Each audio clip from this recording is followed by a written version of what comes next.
Bonjour à tous et bienvenue sur Les Numériques. Je suis ravie de vous retrouver aujourd'hui dans notre laboratoire maison où nous avons testé cet aspirateur balai, le Roborock H7. Alors Roborock, on le connaît surtout pour ses aspirateurs robots, mais le constructeur chinois a aussi fabriqué deux aspirateurs balai. On a eu le H6 qui a été présenté il y a 2 ans au CES et puis on a désormais le H7. Alors, en le sortant un peu de son carton, on découvre que c'est un petit peu une copie conforme de son prédécesseur. C'est un petit peu normal aussi puisque c'est un remplacement de gamme. Donc ce nouvel aspirateur vient remplacer le H6.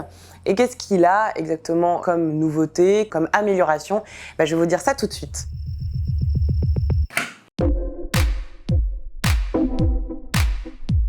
Alors le H7, il présente un système un petit peu novateur et différent de ce qu'on peut voir globalement en général sur les aspirateurs balais qui traversent notre laboratoire maison. C'est un système de vidange double avec un sac. En fait, ça signifie que vous pouvez choisir entre un système avec sac, donc où il est possible d'inclure un sac dans le collecteur, un sac de 0,5 litres, donc quand même une assez bonne capacité pour ce type d'appareil, qui va offrir un système ultra hygiénique où on n'est pas censé toucher la poussière, et puis forcément plus simple d'utilisation puisqu'on n'a pas à nettoyer le collecteur par la suite ni le filtre cyclonique. Et puis on a le système classique qu'on retrouve sur les autres aspirateurs balais, et bien avec le système de vidange où il faut simplement clipser pour dégager la poussière et faire tomber les poussières dans la poubelle.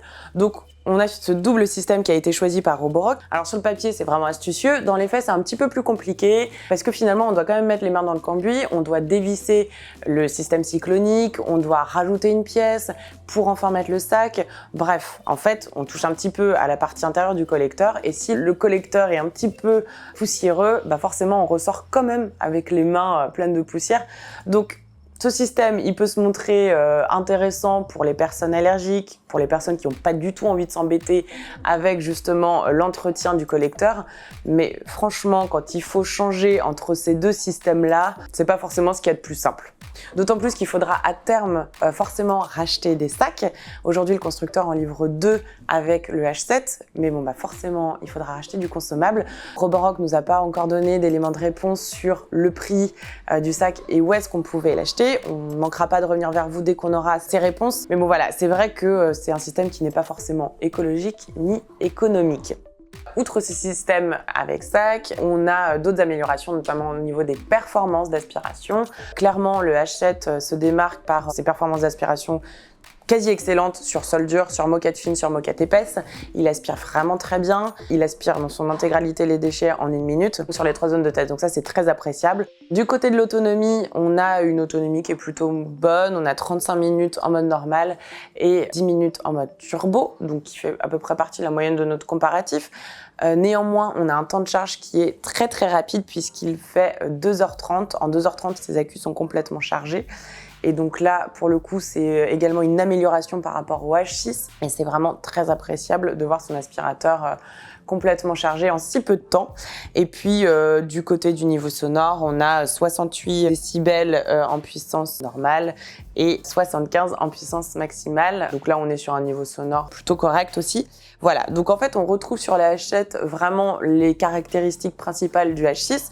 Évidemment, on ne peut pas passer à côté de cet écran OLED qui permet de renseigner sur l'autonomie restant, sur le mode choisi parmi les 3 puissances proposées. Là aussi, c'est tellement plus simple qu'une simple LED finalement qui indique que la batterie est faible, qu'il faut recharger son aspirateur. En plus de ça, l'indication se fait en minutes et en secondes. C'est très très appréciable. Il est très maniable. On a une tête d'aspiration qui est rotative, donc on peut aller dans les moindres recoins. Alors c'est un peu dommage, on n'a pas de rampe de LED sur la tête de brosse principale qui nous aurait permis un petit peu de voir ce qu'on aspire dans les zones un peu sombres. Mais soit, cet aspirateur est livré avec pas mal d'accessoires. On a un suceur long, on a une mini brosse motorisée, on a un flexible. Donc en plus de cette tête de brosse motorisée, qui est la tête de brosse principale. Donc franchement, là-dessus, Roborock nous a un peu gâtés. C'est toujours bien utile. Pour toutes ces raisons, le Roborock H7, il a été noté 4 étoiles. On apprécie ce système de sac, que l'utilisateur peut trouver astucieux comme futile, mais quoi qu'il arrive, il est en droit de choisir. On a une meilleure aspiration que sur son prédécesseur. On a un temps de charge qui est plus rapide. Donc voilà, on a quelques petites améliorations. Pas assez pour lui donner la note d'excellence, mais ça reste un très bon aspirateur qui a été lancé donc à 399 €, le prix du H6, puisqu'on le rappelle, c'est un remplacement de gamme.